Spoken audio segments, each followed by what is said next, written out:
એ હાલો, કેમ છો dear students? ગાલાનું paper શરૂ કરીએ એ પહેલા 5 દિવસની અંદર કે 7 દિવસમાં માસ્ટર સોલ્યુશન્સ તમને નજીકની બુક સ્ટોરમાં મળી જશે, જેની અંદર ગાલાના પેપરનું સોલ્યુશન્સ હશે. બીજી વસ્તુ, આપણી ચેનલના જો 3 લાખ સબસ્ક્રાઈબર થઈ ગયા તો હું તમારા માટે લાવું છું નોન સ્ટોપ 12 કલાકનો આખા દિવસનો ગણિતનો લેક્ચર કે જેમાં એક દિવસમાં આખું ગણિત પૂરું કરીશ. નંબર 2, તમારા માટે ગણિત, વિજ્ઞાન, સમાજ, ઇંગ્લિશ, હિન્દી, ગુજરાતીના 1 શોર્ટ લેક્ચર આવશે.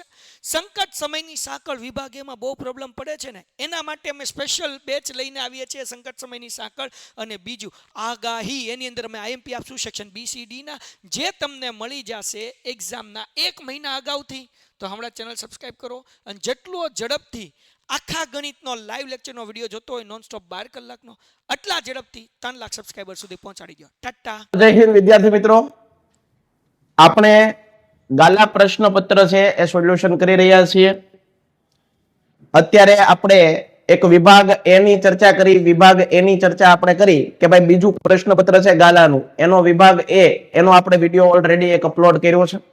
હવે વિભાગ બી ની ચર્ચા કરવી છે, ગાલા પ્રશ્નપત્ર અને એનો પ્રશ્નપત્ર 2 અને એનો વિભાગ બી ની ચર્ચા કરવી છે. તમારી સમક્ષ અહીંયા પ્રશ્નો રજૂ કરેલા છે, બરોબર છે. વિભાગ બી ને પ્રશ્નોને આપણે કઈ રીતે જવાબ લખવા, કેવા પ્રશ્ન પૂછાય છે, એ તમને અહીંથી માર્ગદર્શન મળશે, સોલ્યુશન મળશે.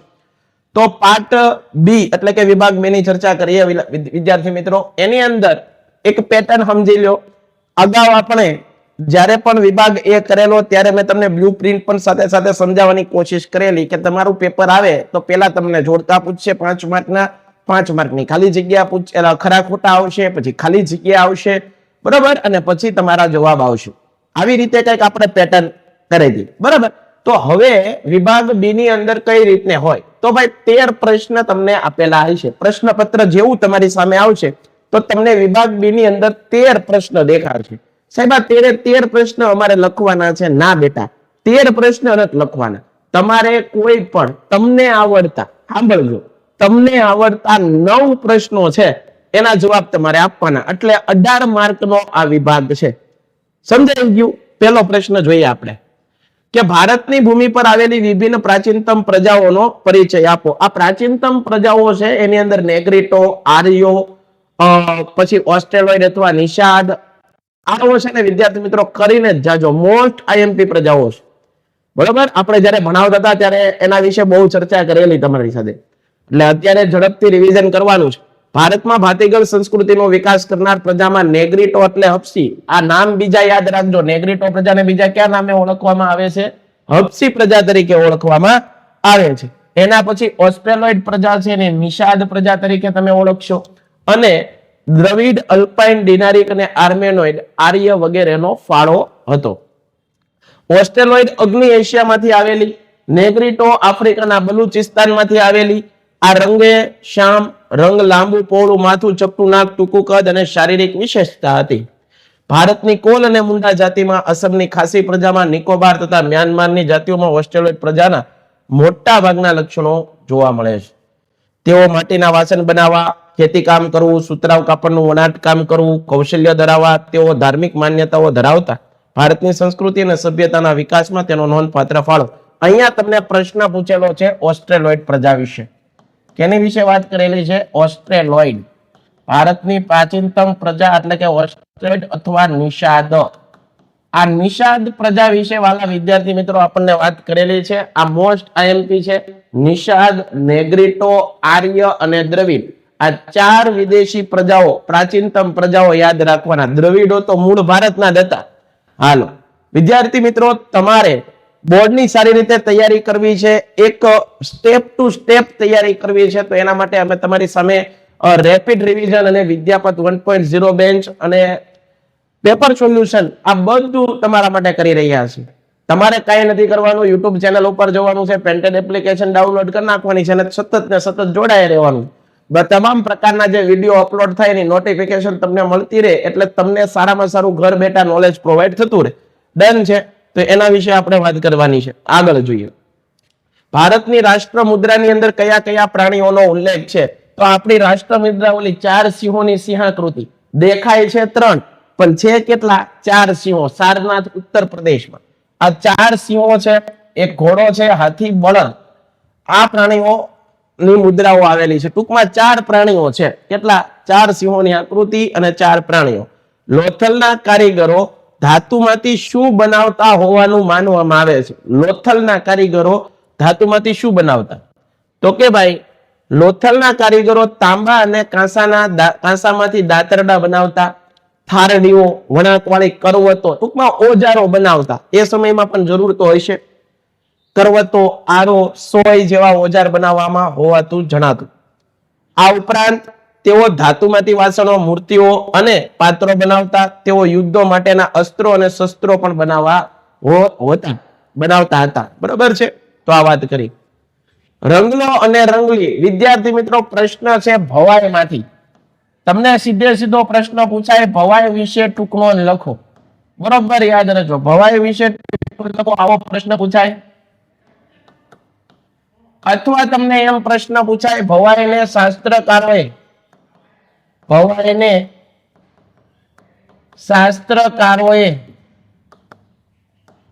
ભાવ પ્રધાન નાટક કયા છે? સમજાવો. નાટક કયા છે? સમજાવો. તો આ પ્રશ્ન પણ તમને પૂછાય. સીધું કાં તો ભવાઈ વિશે ટૂંક નોંધ લખવાનું કે ભવાઈને શાસ્ત્રકારોએ ભાવ પ્રધાન નાટકો કયા છે એવું પ્રશ્ન કે, અથવા તો રંગલો અને રંગલી જેવા પાત્રો જે કલામાં આવે છે એને સમજાવો. તો ભવાઈ ટૂંકમાં કીધું છે. તમારે 2 પ્રશ્નો 10મા વાળાને યાદ રાખના પણ. એક ભવાઈ કરી નાખવાનું અને એક નાટ્ય કલા. બરોબર? આ 2 માંથી ગમે પ્રશ્ન તમને પરીક્ષામાં પૂછાવાનો છે. રંગલો અને રંગલી જેવા પાત્રો જે કલામાં પોતાની આગવી વિશેષતા દ્વારા વિષય વસ્તુને સમજાવે છે તે કલાનું નામ શું છે દીકરા? ભવાઈ. એ કલાનું નામ શું છે? બરોબર યાદ રાખજો. એ કલાનું નામ છે ભવાઈ. ભવાઈ એ ગુજરાતમાં 700 વર્ષ જૂની એક પરંપરા છે. કેટલા વર્ષ જૂની? 700 વર્ષ. કેટલા વર્ષોથી આ ભવાઈ છે એ ભજવવામાં આવતી છે. વિચાર કરો તમે. કારણ કે પહેલાના સમયમાં સોશિયલ મીડિયા નહોતા. ઇન્સ્ટાગ્રામ, ફેસબુક, ટ્વિટર, સ્નેપચેટ આવું કાંઈ નહોતું. બરાબર છે? યુટ્યુબ નહોતું. તો લોકો થાકતા, કામ કરીને થાકે તો મનોરંજન કંઈક કરવા માટે જોઈએ, તો ત્યારે આ ભવાઈ વેશ ભજવવામાં આવતો. શાસ્ત્રકારોએ ભવાઈને ભાવ પ્રધાન નાટકો કીધા છે. ભવાઈની શરૂઆત ભવાઈના પિતા તરીકે અસહાય ઠાકરને ઓળખવામાં આવે છે. ખૂબ ઓછા ખર્ચે લોક શિક્ષણ મળતું અને સાથે સાથે લોકોનું મનોરંજન પણ થતું એવી આ નાટ્ય કલા છે. ગુજરાતમાં સોલંકી વંશનું જ્યારે શાસન હતું ત્યારે ભવાઈનો વિકાસ થયો હોય એવું માનવામાં આવે. કેટલી વાર? પહેલા તો ભવાઈના પિતા અસહાય ઠાકર. ભવાઈ છે એ ભાવ પ્રધાન નાટકો છે. કોના સમયમાં? સોલંકી વંશના સમયમાં શરૂઆત થઈ. એની અંદર વિશેષતા હું? ઓછો ખર્ચો થાય, લોક શિક્ષણ મળે અને લોકોને મનોરંજન મળે. 3 ફાયદા ઓછા ખર્ચામાં. વિચાર કરો. મોટા ભાગે પડદા વગર ભજવાના નાટકો, હળવી શૈલી, રમૂજો, ભૂંગળવાગ સાથેના સંગીત પ્રધાન નાટકો તેમજ વિવિધ પ્રકારના વેશ, રામદેવનો વેશ, રામદેવ પીરનો, ઘણીવાર રામદેવ પીરનું આખ્યાન તમે જોયું છે, ઝંડા ઝુલનનો વેશ, કજોડાનો, આજે પણ ગામડાઓની અંદર ભજવવામાં આવે છે. એ ભવાઈ મુખ્ય વિશેષતાઓ છે. ભવાઈ ભજવનારને ભવૈયા કહેવાય. ભૂંગળ વગાડી અને માતાજીની પ્રાર્થના કરે. કોઈ પણ સારું કામ હોય, કોઈ પણ શુભ કાર્ય હોય તો હંમેશા આપણે ભગવાનને યાદ કરતા હોઈએ. તો એવી રીતે માતાજીની સ્તુતિ કરે, અર્ચના કરે, પૂજા કરે અને પછી ભવાઈ ભજવવામાં આવતી હોય. ભવાઈના વિષય વસ્તુમાં સામાજિક કુરિવાજોનો, પ્રતિકારનો પણ સમાવેશ થાય છે. ગુજરાતમાં કન્યા કેળવણી, બેટી બચાવો જેવા કાર્યક્રમ માટે રંગલા રંગલી પાત્ર સાથે ભવાઈ નાટ્ય પ્રયોગો ભજવવામાં આવે છે. તો એ આપણને આવડવું જોઈએ. ફતેપુર સિકરીનો પરિચય આપો. ભાઈ મુગલ બાદશાહ હતો, એનું નામ હતું અકબર.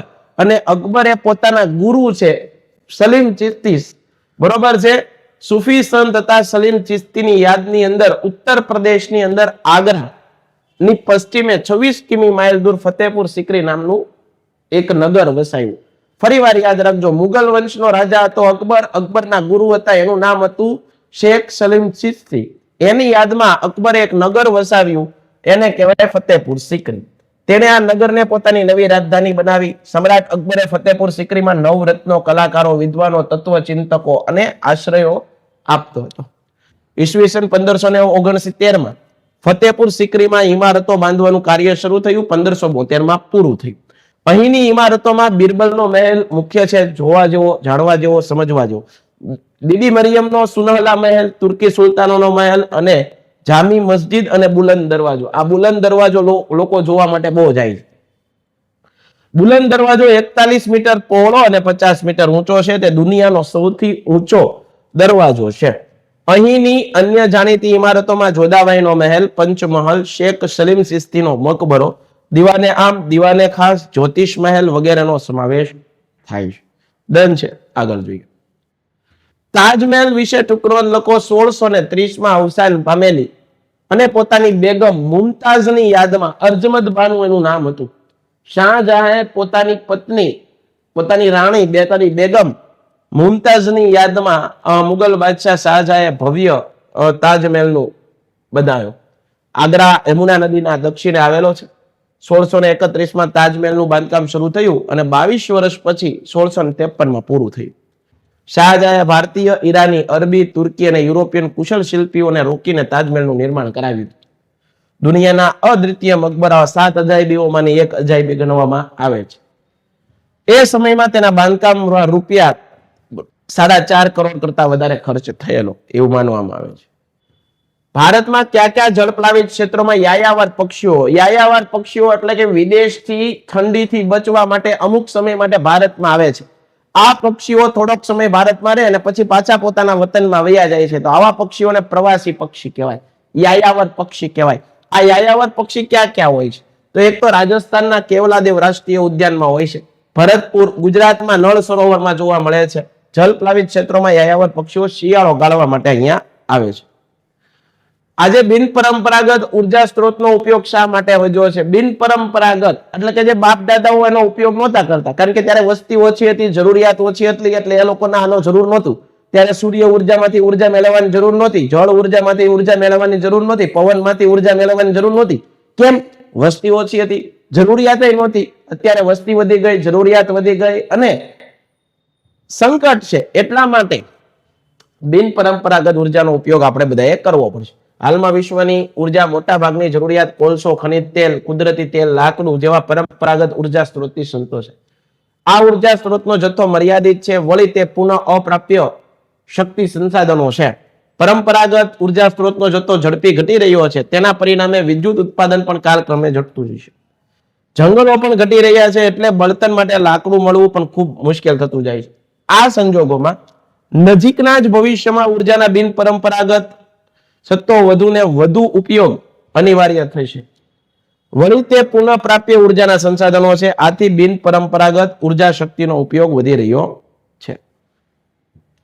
કોલસાના ઉપયોગ જણાવો. કોલસાના મુખ્ય ઉપયોગ નીચે પ્રમાણે છે. કોલસાનો મહત્તમ ઉપયોગ તાપ વિદ્યુત મથકોમાં ધાતુ ગાળવી હોય, કોઈ પણ મોટી ધાતુ હોય, લોખંડ છે, બરોબર, આ બધું જે ધાતુ ગાળવાની અંદર કોલસાનો ઉપયોગ થાય. તે ઘરમાં રસોઈ કરવાના બળતણ તરીકે પણ ગામડાઓમાં થતું. કારખાનાઓમાં ઉર્જાના સ્ત્રોત તરીકે અને કેટલાક ઉદ્યોગોમાં કાચા માલ તરીકે વપરાય. તેમાંથી ડામર, એમોનિયા વાયુ, બેન્ઝોલ, એમોનિયમ સલ્ફેટ, ફ્રૂટ ઓઇલ જેવી આડ પેદાશો મળે. કોક, કોલગેસ, સિંકરીને તેમજ અત્તર જેવા પદાર્થ બનાવવામાં આવે છે. ખનિજ કોલસાની અનેકવિધ ઉપયોગિતાને લીધે તેને કાળો હીરો એટલે કે બ્લેક ડાયમંડ તરીકે પણ ઓળખવામાં આવે. કોને કાળો હીરો તરીકે ઓળખવામાં આવે?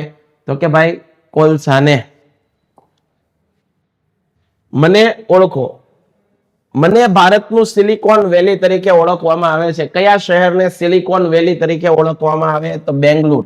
સનરાઈઝ ઇન્ડસ્ટ્રી તરીકે કોને ઓળખવામાં આવે? પ્લાસ્ટિક ઉદ્યોગ. આ ઉપરાંત યાદ રાખજો, તમને આ પ્રશ્ન પણ બહુ પૂછાય છે. Denim city of India. સાહેબ આ પ્રશ્નનો જવાબ આવે અમદાવાદ. આ પ્રશ્નનો જવાબ આવે અમદાવાદ. આ તમારે યાદ રાખવાનું, બરોબર. ડેનિમ સિટી ઓફ ઇન્ડિયા એની અંદર અમદાવાદ આવે. હાલો સાહેબ. ત્યારબાદ પૂર્વનું માન્ચેસ્ટર તરીકે કોને ઓળખવામાં આવે? તો કે ભાઈ એને પણ અમદાવાદ તરીકે ઓળખવામાં આવે. આ પ્રશ્ન પણ પૂછાય. એના પછી તમને ઓળખાય કાપડ ઉદ્યોગનું વિશ્વ મહાનગર. કાપડ ઉદ્યોગનું વિશ્વ મહાનગર. આ બધા 10મા ધોરણના પ્રશ્નો છે ને, વારે વારે પૂછાતા હોય એવા. તો એમાં આવે મુંબઈ. તો આ તમારે યાદ રાખવાનું, બરાબર છે. ગોલ્ડન ફાઈબર તરીકે કોને ઓળખવામાં આવે? આ પ્રશ્ન પણ પરીક્ષામાં પૂછાય. ગોલ્ડન ફાઈબર, બરોબર. ગોલ્ડન ફાઈબર તરીકે કોને ઓળખવામાં આવે? તો શણ, બરોબર, આ પ્રશ્ન પૂછાય. વ્હાઇટ કોલ તરીકે કોને ઓળખવામાં આવે? બરોબર, વ્હાઇટ ગોલ્ડ તરીકે કપાસ કોને ઓળખવામાં આવે? કપાસ. અને બ્લેક ગોલ્ડ એટલે વ્હાઇટ, બરોબર, બ્લેક ડાયમંડ તરીકે કોને ઓળખવામાં આવે? Black diamond. બ્લેક ડાયમંડ તરીકે કોને ઓળખવામાં આવે? કોલસો, કાળો હીરો. કોલસો, કાળો હીરો. તો તમને અહીંથી કેટલા પ્રશ્ન જવાબ મળી ગયા? બધા એક એક માર્કમાં પરીક્ષામાં પ્રશ્ન પૂછાય અને અહીંયા 2 આપેલા છે તે. બરોબર, તો આ બધું તમે પાકું કરશો તો તમને કામ આવે. આવી બધી વસ્તુ છે ને દીકરાઓ, નોટ કરી લેવાય. આવા બધા એક એક માર્કના પ્રશ્નો તમે નોટ કરી નાખો તો પણ તમને ઘણો બધો ફાયદો થશે. એની હું તમને ગેરંટી આપું. ભારતમાં જહાજ બાંધવાના મુખ્ય કેન્દ્રો કેટલા? વિશાખાપટ્ટનમ, કોલકાતા, રાંચી, મુંબઈ અને માર્મગોવા મુંબઈમાં આવેલું છે. બરાબર, તો એ વસ્તુ આપણને યાદ હોવી જોઈએ. ચાલો, પછી જમ્મુ કાશ્મીરમાં આતંકવાદ 15 ઓગસ્ટ 1947 ના રોજ ભારતને આઝાદી મળી. ભારત અને પાકિસ્તાન એમ 2 સ્વતંત્ર રાષ્ટ્રો અસ્તિત્વમાં આવ્યા. તમને ખબર છે એ સમયે પાકિસ્તાન કાશ્મીરના સૈનિકોને મોકલી કાશ્મીરના 3જા ભાગ પર પોતાનો લશ્કરી કબજો જમાવ્યો. જમ્મુ કાશ્મીર ભારતનું અભિન્ન અંગ છે. હકીકત નિર્વિવાદ છે. આમ છતાં પાકિસ્તાને તેને મેળવવા 1948, 65, 71 અને 99 4 વાર યુદ્ધો કરી. 1988 પછી જમ્મુ કાશ્મીરમાં આતંકવાદ વધી ગયો. જમ્મુ કાશ્મીરના આતંકવાદને સીમા પરથી સતત સહાય મળે એટલું જ નહીં, આતંકવાદની છાવણીઓ તેમજ તાલીમ કેન્દ્રો પણ સીમા પર આવેલા વિસ્તારોમાં છે. તેવા અહેવાલો વારંવાર પ્રસિદ્ધ છે. સીમા પરથી તાલીમ અને આધુનિક શસ્ત્રો સાથે ઘૂસણખોરી કરતા આતંકવાદ જમ્મુ કાશ્મીરમાં હત્યા, અપહરણ, બોમ્બ વિસ્ફોટ, આ બધી પ્રવૃત્તિઓ તમને ખબર વગેરે દ્વારા કુર્તા ફેલાવીને લોકોને ભયભીત કરી દીધા. આથી જમ્મુ કાશ્મીરના અનેક પીડિત કુટુંબોને વતન છોડીને સ્થળાંતર કરવું પડ્યું છે. આજે આવા હજારો કુટુંબ શરણાર્થીઓ જમ્મુ કાશ્મીરની બહાર જીવી રહ્યા છે. એના પછી આતંકવાદ એક વૈશ્વિક સમસ્યા. મોસ્ટ આઈએમપી 21મી સદીમાં આતંકવાદ માનવ સમાજ માટે એક જટિલ, વિકટ અને પડકારરૂપ પ્રશ્ન છે. આખા વિશ્વ માટે, વિશ્વના કેટલાક દેશો દ્વારા ફેલાવવામાં આવતો આતંકવાદ આજે એક વૈશ્વિક સમસ્યા છે. તે માનવ અધિકારોનો હાસ છે. તે થોડાક દ્વારા સંગઠિત, આયોજિત, ઇરાદાપૂર્વક કરવામાં આવતું અનૈતિક અને ભયજનક હિંસાત્મક કૃત્ય છે. આતંકવાદીઓ હિંસક પ્રવૃત્તિ દ્વારા જે તે પ્રદેશમાં રક્તપાત, વિનાશ, ભય, અશાંતિ અને અરાજકતા ફેલાવે છે. બરાબર છે. તો વાલા વિદ્યાર્થી મિત્રો, 13 પ્રશ્નો મેં કીધું. વિભાગ એની અંદર 24 પ્રશ્નો ફરજિયાત છે. દરેક વિદ્યાર્થીઓ જ્યારે પેપર આવે તો વિભાગ એ પહેલા જ લખવાનો છે. પછી તમારે છે વિભાગ બી, સી અને ડી ની અંદર તમને જે વિભાગ પહેલા આવડતો એ લખજો, હાલ છે. પણ વિભાગ એ છે એને વ્યવસ્થિત રીતે તમારે પહેલા અટેન્ડ કરવાનો છે, શાંતિથી. ભલે થોડોક સમય બગડે, કાંઈ વાંધો નહીં, પણ નિરાતે શાંતિપૂર્વક એને ટીક કરવાનું. બીજી વસ્તુ, વિભાગ બી ની અંદર 13 પ્રશ્ન આપ્યા હોય, એની અંદરથી 9 પ્રશ્ન લખવાનો હોય, એટલે વિભાગ બી 18 માર્કનો. તો એને પણ આપણે એ રીતે લખશું. ઘણી વાર વિદ્યાર્થીઓ અમને પ્રશ્ન પૂછાય, સાહેબ વિભાગ બી ની અંદર પ્રશ્ન પૂછાય 2 માર્કના પ્રશ્નમાં કેટલા પોઈન્ટ લખવા? વિદ્યાર્થી મિત્રો, 4 થી 6 પોઈન્ટ 2 માર્કના પ્રશ્નમાં લખવાના, આનાથી ઇનફ છે. પણ કેવા પોઈન્ટ લખવાના? જે પ્રશ્ન પૂછ્યો છે એને અંતર્ગત લખવાનું, પ્રશ્નની નજીકમાં રહેવાનું. બરોબર, બોર્ડના એક્ઝામિનર એવું કહે છે, બોર્ડની પરીક્ષા છે એની અંદર જે પરીક્ષાર્થીઓ છે, જે પેપર જોતા હોય નિરીક્ષકો, એનો એવો આગ્રહ હોય કે વિદ્યાર્થીએ જે પ્રશ્ન પૂછ્યો છે એની આસપાસનું સત્ય લખેલું છે તો તમને માર્ક્સ અપાય. સમજાય છે? તો આસપાસનું લખવાનું. તો ફરી પાછા વિભાગ સી અને ડી નું સોલ્યુશન લઈને આવશું. ત્યાં સુધી દરેક વિદ્યાર્થી મિત્રોને જય હિન્દ, જય ભારત, ધન્યવાદ. ભારત માતા કી જય. Painted Painless Learning.